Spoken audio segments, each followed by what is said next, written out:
Senator John Kennedy didn't yell, didn't posture, didn't grandstand. He simply spoke the truth, and the left absolutely lost their minds. He called out Ilhan Omar and the squad for what they are: lawmakers who enjoy the benefits of America while actively despising it. And when accountability finally arrived, suddenly Democrats are screaming racism, sexism, Islamophobia, like they're running a victimhood clearance sale. No, this isn't oppression, it's consequences. Let's watch this exchange. And then we'll talk about why Kennedy is exactly right and why removing Omar from the Foreign Affairs Committee wasn't punishment. It was basic national self-respect. Let's watch, then I'll break it down. You know, when you argue with a fool, you just prove there are two. And I consider Congresswoman Omar, Congresswoman Ocasio-Cortez, Congresswoman Tlaib, Congresswoman Presley, I think is her name. They call themselves the Squad. I consider them to be fools. There are a lot more important issues in front of the United States Congress and the American people than who tweets what to whom. So let me say it one more time. I thought in the president's original tweet, I thought it was a poor choice of words. I think I know what the president meant, and he clarified later and said, look, if you're not happy in America, leave. Just leave. And I agree with that. But his original articulation of that concept, in my opinion, fell short of the mark. Number two, frankly, I don't know why the president felt the need to tweet on this subject at all.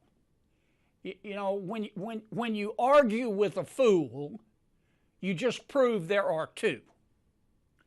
And I consider Congresswoman Omar, Congresswoman Ocasio-Cortez, Congresswoman Tlaib, Congresswoman Presley, I think is her name. They call themselves the Squad.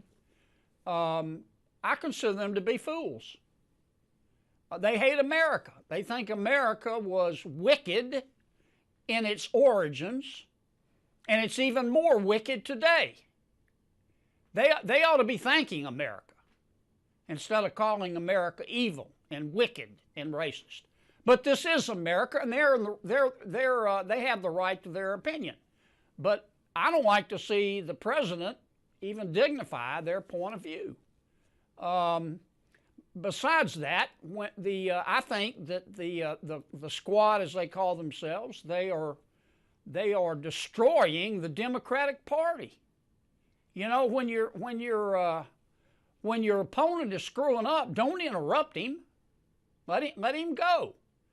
I mean, just looking at this from a political standpoint, if I didn't know better, I would think the members of the Squad were GOP plants.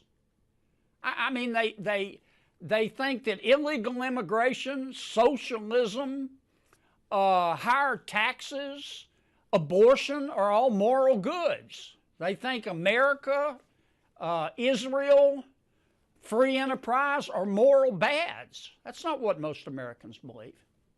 And that's kind of where I am on the subject. The president has explained his position.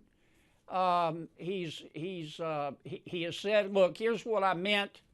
If you're not happy living in America, leave. It's a free country, and I agree with that assessment.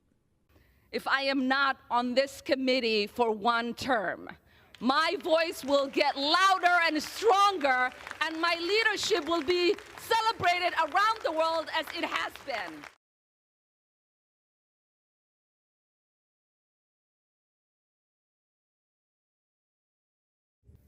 Today's resolution, as it relates to Representative Omar, details 6 statements she made as a sitting member of Congress that, under the totality of the circumstances, disqualify her from serving on the Committee on Foreign Affairs.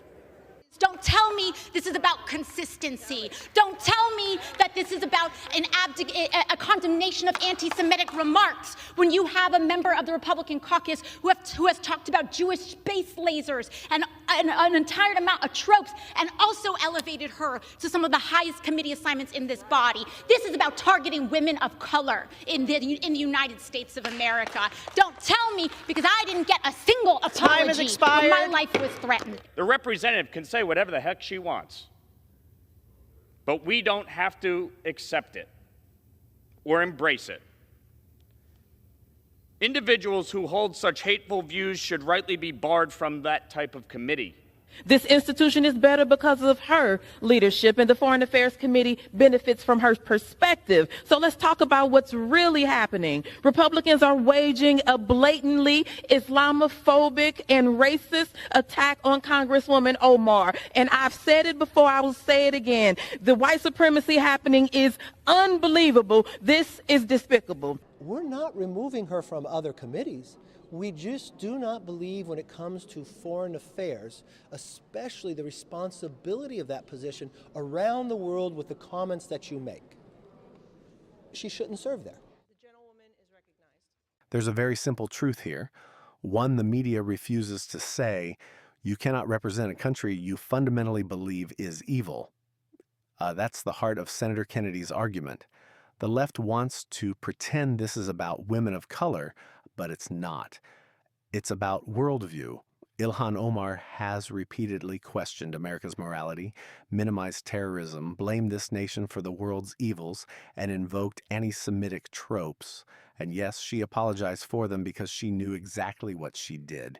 That's not patriotism, it's resentment dressed up as progress. Democrats want to turn this into a civil rights story. But the truth is simple. When you hold powerful positions, your words matter. Foreign policy isn't Twitter activism. It's life and death diplomacy for the country we all live in.